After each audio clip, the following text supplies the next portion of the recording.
j'espère que vous allez bien. Alors aujourd'hui, on va continuer notre cours pour transformation sciences biof. Donc la reproduction sexuée chez les gymnospermes et on va voir la formation des gamètes et fécondation. Alors commençons par cette introduction.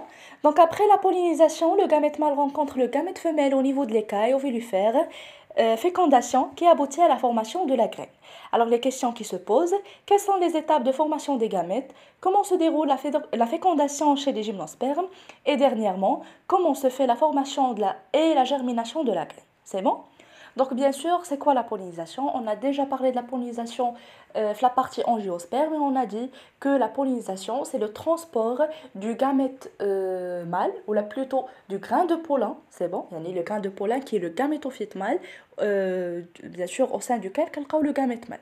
Donc c'est le transport du grain du pollen vers le pécile. C'est bon, il y a les organes reproducteurs mâles vers les organes reproducteurs femelles. Et on a parlé bien sûr de deux types de pollinisation, donc la pollinisation directe et la pollinisation croisée.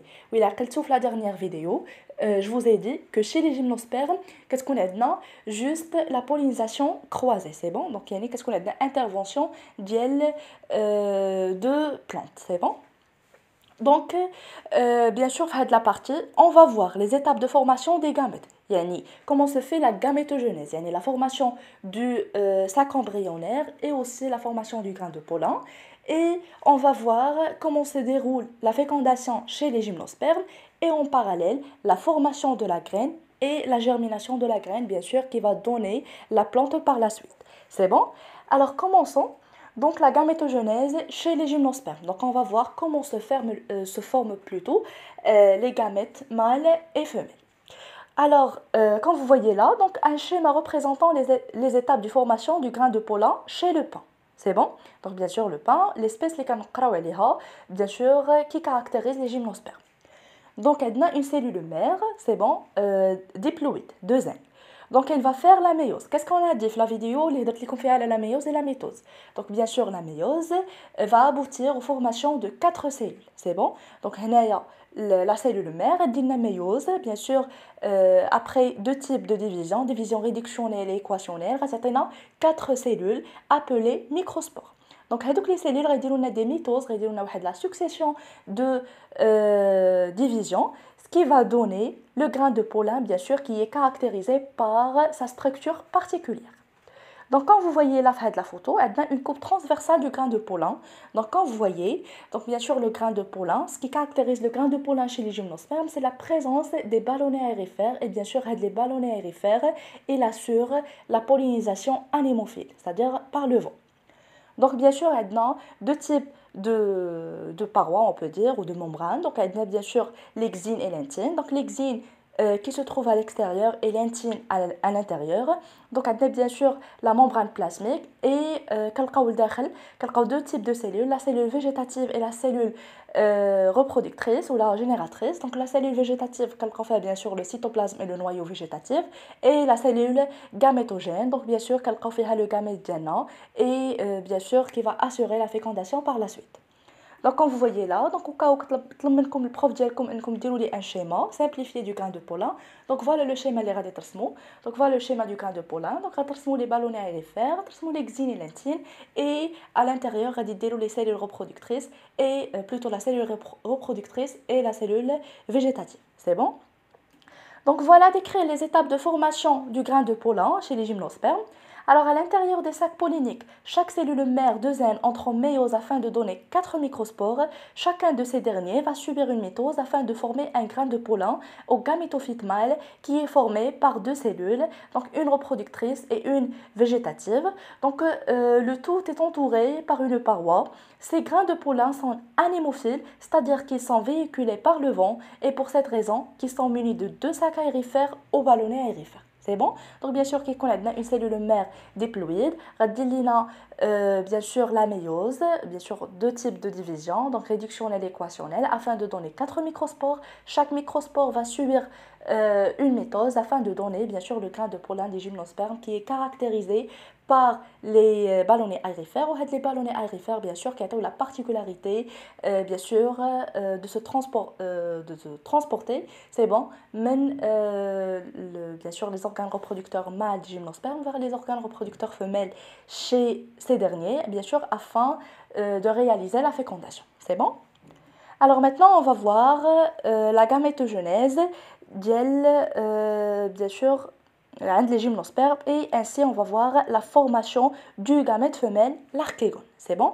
Alors quand vous voyez là, donc, une cellule mère de zen, c'est bon? Donc, il y a la méiose, bien sûr, la division réductionnelle qui va donner 2 cellules, et puis la division équationnelle qui va donner 4 cellules. C'est bon? Donc, bien sûr, la structure qui connaît la micropyle, tégument à l'intérieur nucelle et le nucelle qui la cellule mère. C'est bon? Donc après, donc, bien sûr, c'est le même cas de ce qu'on a vu pour les angiospermes. Donc bien sûr, il y a 4 cellules. Les cellules sont appelées macrospores. L'axe les grains de pollen, microspores يعني صغار, macrospores يعني كبارين. C'est bon? Donc il y a 4 macrospores, 3 dégénèrent, et une restante. C'est bon? Donc la macrospore restante, la mitose, et bien sûr, elle va donner plusieurs cellules suite à une différenciation. Et bien sûr, à l'intérieur du nucelle, on les archégones et au sein des 2 archégones, on l'oosphère, bien sûr, qui est considéré le gamète femelle chez les gymnospermes. C'est bon? Donc bien sûr, et le sac embryonnaire, ou le gamétophyte diana, parce qu'au sein de gamétophyte, voilà, au sein de sac embryonnaire, les archégones, l'oosphère, bien sûr, les organes reproducteurs femelles, bien sûr, chez les gymnospermes. Donc voilà, décrire les étapes de formation du gamète femelle chez le pain. Alors l'ovule est entouré d'un tégument protecteur renfermant le nucelle, au sein duquel se trouve une cellule mère diploïde de N, qui va former après méiose 4 macrospores N, c'est-à-dire haploïdes, donc 3 dégénèrent. La macrospore restante se développe au sein du nucelle par mitose pour donner un sac embryonnaire qui joue le rôle du gamétophyte femelle. C'est bon? Alors, bien que réduit à quelques centaines de cellules, le gamétophyte possède encore 2 archégones rudimentaires qui se différencient au pôle apical, au pôle micropillaire et qui contiennent chacune un noosphère, c'est-à-dire le gamète femelle. Donc, bien sûr, qu'est-ce qu'on a de la cellule mère diploïde, la méiose afin de donner 4 macrospores, 3 dégénèrent, une restante. Donc, la macrospore restante, mitose. Bien sûr, la mitose a une multitude de cellules. Donc, la différenciation afin de donner 2 archégones au sein duquel les oosphères, bien sûr, qui sont les gamètes femelles. C'est bon? Alors, passons maintenant à la fécondation et la formation de la graine. Donc la fécondation, donc la définition de la fécondation, c'est l'union du gamète mâle avec bien sûr le gamète femelle afin de donner bien sûr le fœtus ou afin de donner le nouveau-né. C'est bon, donc bien sûr, on a dit la fécondation au sens général. Donc maintenant, on va voir la fécondation chez les gymnospermes. Donc pendant la première année, se fait la pollinisation grâce à leurs ballonnets, les grains de pollen sont emportés par le vent, traversant le micropyle de l'ovule et se trouvent à la surface du nucelle. Alors chaque grain de pollen germe grâce au noyau végétatif et émet un tube pollinique qui pénètre à travers le nucelle. La croissance de tube pollinique s'arrête le reste de la première année et les écailles femelles se collent entre elles avec la résine pour protéger les ovules pollinisés. Donc je vais vous montrer la partie. غير خصكم تعرفوا que عند les gymnospermes, donc bien sûr qu'il y a des caractéristiques différentes selon les années. Donc la première année, deuxième année, troisième année. C'est bon, donc elle a 3 années bien sûr de développement de les gymnospermes. Donc la première année, parce qu'on a la pollinisation, il y a le transport du grain de pollen vers le pécile. C'est bon. Donc bien sûr les ballonnets les grains de pollen غادي يعاونوهم باش انهم يوقع لهم le transport par le vent, c'est-à-dire une pollinisation anémophile. Donc ils vont se poser sur quoi? Donc ils vont se poser bien sûr le micropyle d'ovule. C'est bon, le pôle micropillaire. Donc bien sûr, bien sûr l'ovule diana, ils vont intégrer le nucelle. C'est bon? Où chaque grain de pollen, il va germer, il va se développer, c'est bon? Et il va donner bien sûr le tube pollinique. Il a le tube pollinique à les angiospermes. Il a le même rôle, c'est bon? Donc avec le tube pollinique, il va pénétrer à travers le nucelle et à ce moment, la croissance va s'arrêter dès le tube pollinique. Donc il va s'arrêter la première année. Donc première année, qu'est-ce qu'on a de la pollinisation? On a le dépôt de grains de pollen, bien sûr sur l'ovule. Donc il va, donc bien sûr, on peut dire le tube qui تكون لينا, donc le tube pollinique qui va germer et bien sûr qui va intégrer l'intérieur du nucelle, c'est bon.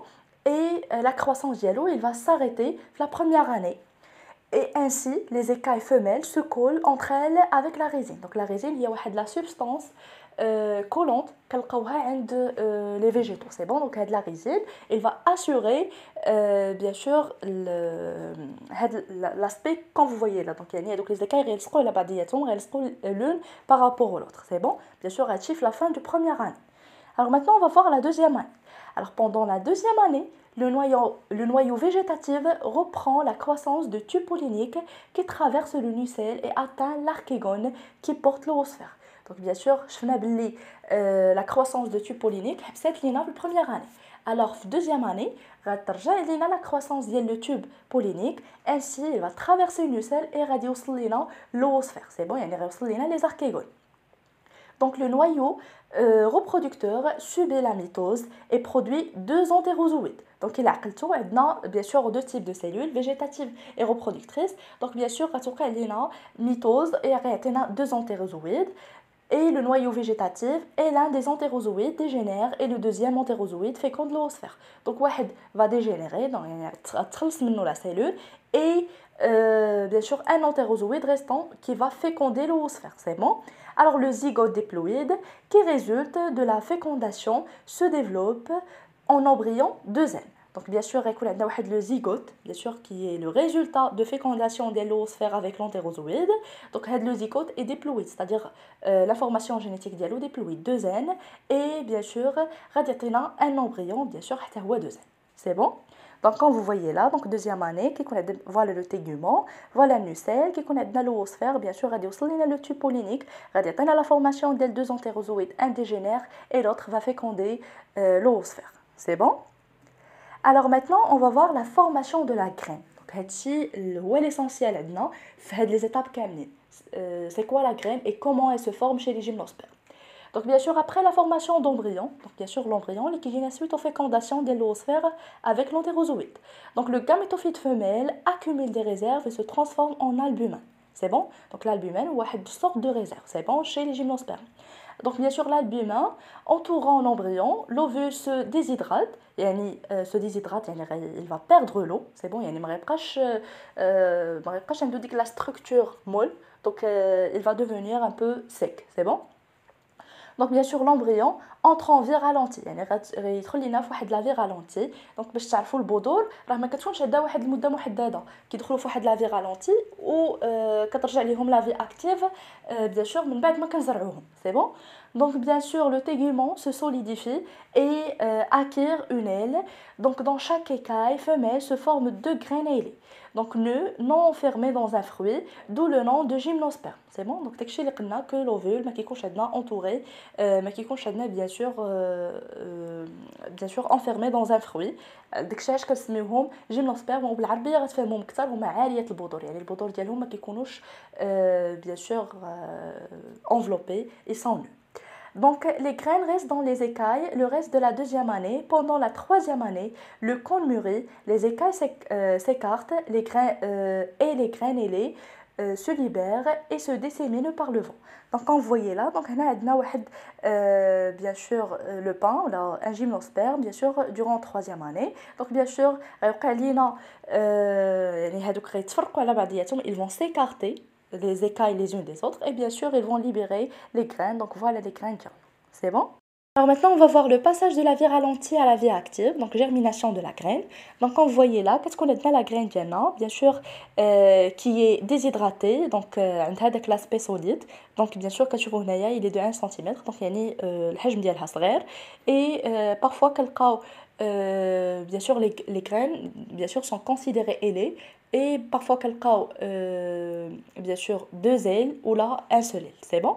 Donc ici bien sûr le début de germination. Donc ici maintenant les cotylédons et l'écorce. Donc par la suite غيبقى لينا le développement bien sûr ديال هاد هاد la graine donc غتعطينا cet aspect et après donc كيبان لنا le développement des racines des tiges etc des feuilles donc bien sûr كنحصلوا على واحد la plante complète donc comme vous voyez là عندنا les grains de pain et ici les grains de pain décortiqués c'est-à-dire décortiquer c'est le fait de séparer la graine de son écorce c'est bon يعني غنفرقوها على القشره ديالها c'est bon donc ici le début de germination des graines de pain يعني كتبان لنا واحد la planture.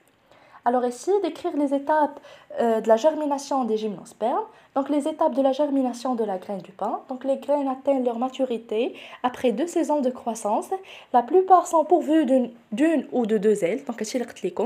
Donc les cônes s'ouvrent à l'automne et les graines sont alors dispersées par le vent, tombent sur le sol, s'imbibe d'eau, يعني غادي يفزقوا لينا بالماء, c'est bon, et se déchirent. Donc bien sûr, les graines bien sûr ملي غيتعرضوا للماء donc ils vont se gonfler c'est bon ils gonflent et ils se déchirent.